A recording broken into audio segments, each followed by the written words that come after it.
Vendredi 5 novembre 2021, mesdames et messieurs, bonjour et merci de regarder RTI A.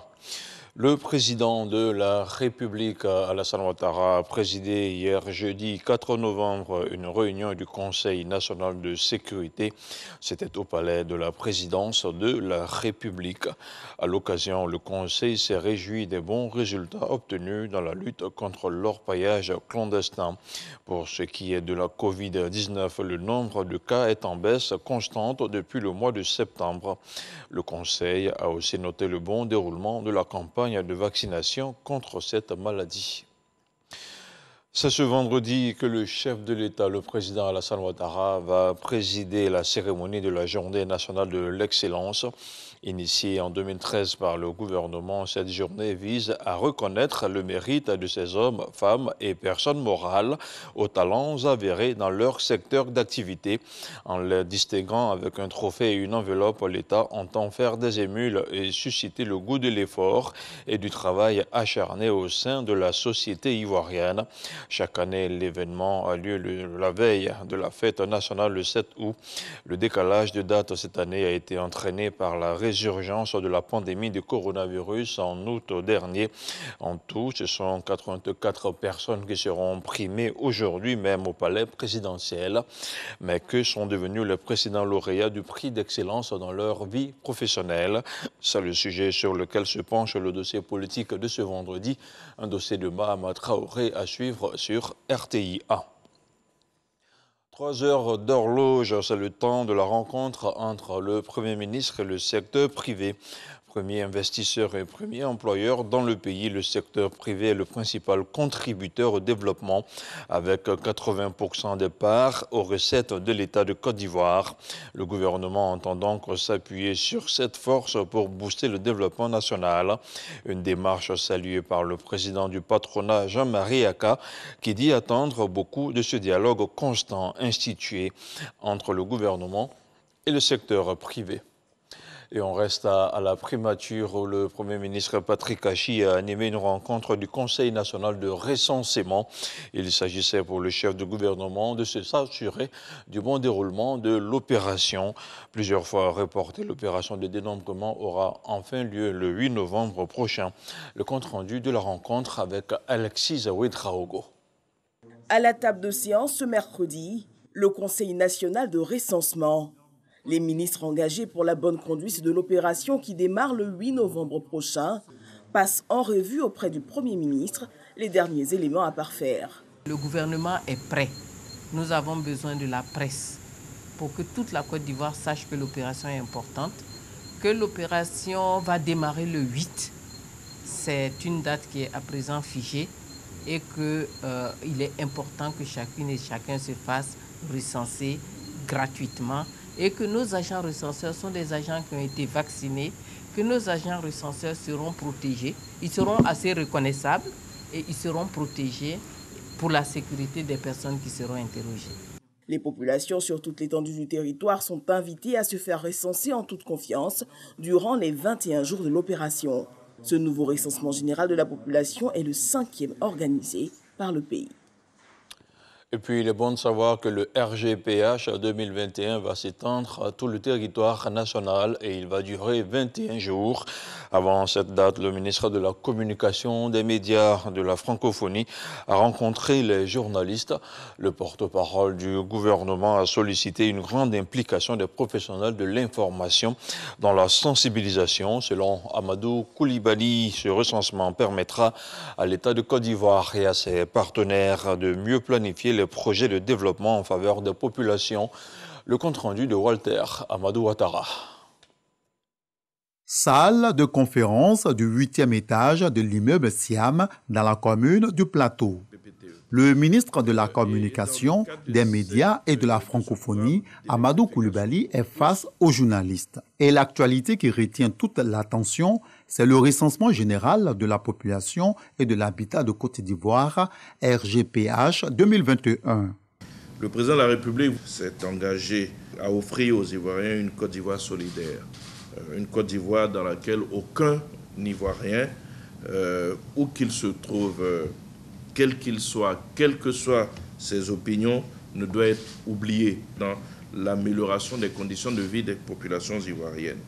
Ce recensement de la population et de l'habitat et l'implication de toutes les parties concernées permet d'avoir des données fiables en termes de nombre d'habitants, de répartition géographique et des habitations. Ces informations sont essentielles pour une bonne gouvernance, pour une bonne conduite des politiques de développement. Des préoccupations essentiellement sur l'importance et la faisabilité de ce RGPH. En 21 jours, il y en a eu. Les éléments de réponse n'ont pas également manqué au porte-parole du gouvernement, appuyé dans la tâche par Dr Io Nawa, directeur de cabinet du ministère du Plan et du Développement. Comment la population peut se faire recenser de façon pratique, ça c'est une question assez importante. La population attend et accueille les agents recenseurs. Ils ont été formés pour pouvoir faire en sorte que le recensement n'inquiète personne. Donc on invite les populations à accueillir les agents recenseurs, ensuite à donner les informations correctes qu'il faut et également surtout à se faire recenser dès les premiers jours, dès que cela est possible. L'État s'est donné les moyens pour pouvoir aller partout en Côte d'Ivoire. En ce qui concerne la mobilité, à partir du moment où vous avez quelqu'un chez vous qui peut répondre à toutes les questions, mais la personne va donner exactement le nombre de personnes qu'il y a en fonction du questionnaire des agents, donc toutes les questions complémentaires. Je souhaiterais vous engager à accompagner cette opération qui revêt donc une importance particulière pour le gouvernement. Le RGPH 2021 coûtera 23,9 milliards de francs CFA et mobilisera plus de 40 000 personnes sur le terrain, dont 28 500 agents recenseurs. Le ministre de l'Emploi et de la Protection sociale, Adama Kamara, a procédé hier jeudi à Yamoussoukro à une signature de convention avec le ministère de l'Intérieur et de la Sécurité. 48 heures après son lancement, l'acte vient symboliser l'adhésion de l'ensemble du corps préfectoral au régime de retraite complémentaire. On en parle avec Kader Sogodogo. Cette signature de convention entre le ministre de l'Emploi et de la Protection sociale et le ministère de l'Intérieur et de la Sécurité officialise l'entrée du corps préfectoral dans le régime de retraite complémentaire par capitalisation, les tout premiers adhérents. C'est pour nous le signe éloquent que le rôle dévolu au corps préfectoral de Côte d'Ivoire dans la mise en œuvre de cet important levier de prévoyance sociale va au-delà des seuls intérêts de ses membres. Au moment où les premiers adhérents se signalent, le ministre de l'Emploi et de la Protection sociale tient à saluer l'ingéniosité des dirigeants de l'IPS à Ségraeux. La complémentaire est le régime du consensus, issu d'un dialogue inclusif entre toutes les parties qui a abouti au dire d'un des syndicalistes que je remercie à cause de la capacité managériale du directeur général de la SIGRAE, M. Berthet. Oui, monsieur le directeur général, sachez que je suis fier de vous et d'avoir un proche collaborateur dont les compétences professionnelles et humaines sont reconnues et saluées par ses administrés. Merci encore d'avoir cru et porté ce projet humaniste qui de rêve est devenu une réalité. À la fin de la cérémonie, les membres du corps préfectoral ont pris d'assaut les différents sites d'adhésion. Du 27 au 29 octobre dernier, une trentaine de parlementaires a participé à Grand Bassam à un atelier de renforcement de capacité. Ils ont été formés en matière de législation sensible au genre afin de réaliser un diagnostic sur le sujet. Plus de détails avec Sephora Zegui. 20 femmes sénateurs sur un total de 98 en Côte d'Ivoire, 37 sur 254 à la Chambre basse. Des inégalités que ONU Femmes veut voir corriger en initiant une formation sur le concept genre à l'intention de 32 membres des deux chambres du Parlement ivoirien.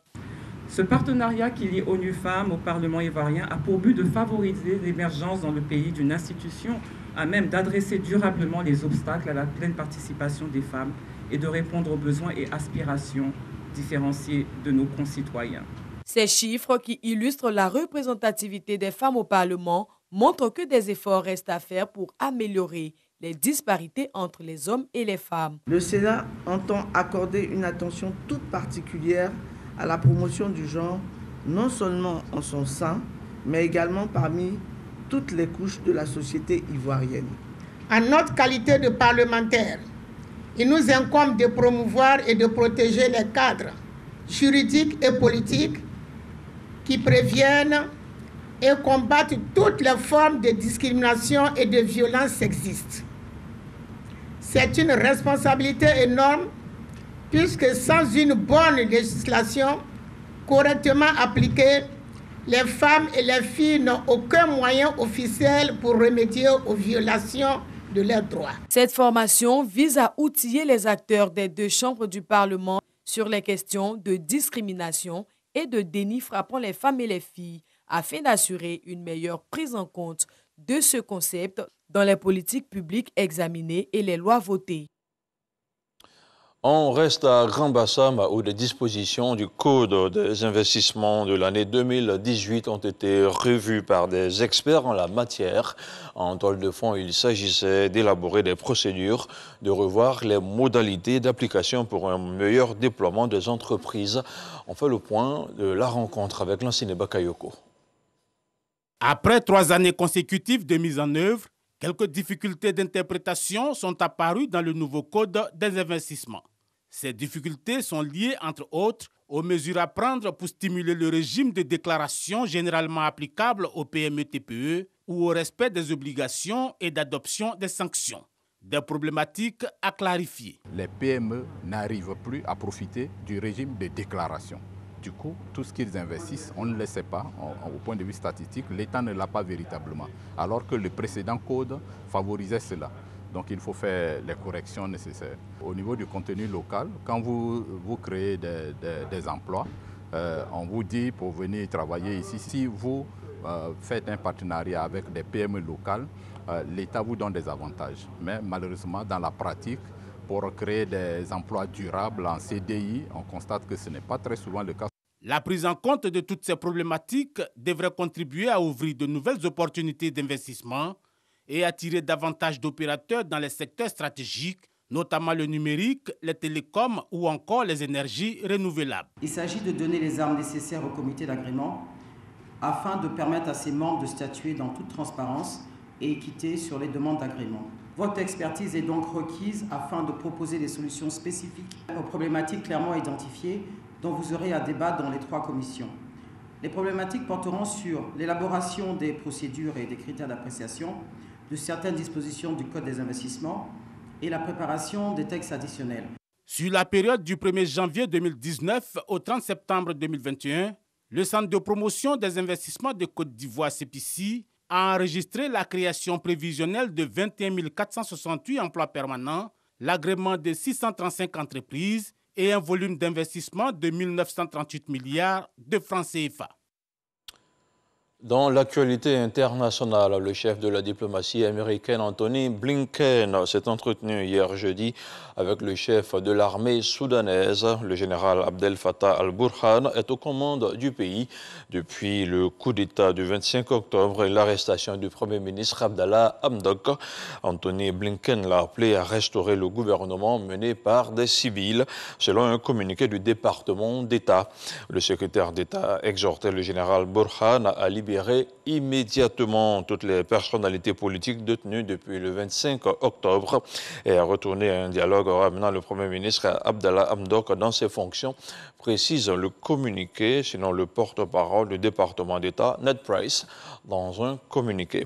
Et puis au terme d'un marathon de vote, le Parlement israélien a enfin adopté tôt ce vendredi 5 novembre le budget d'État 2022.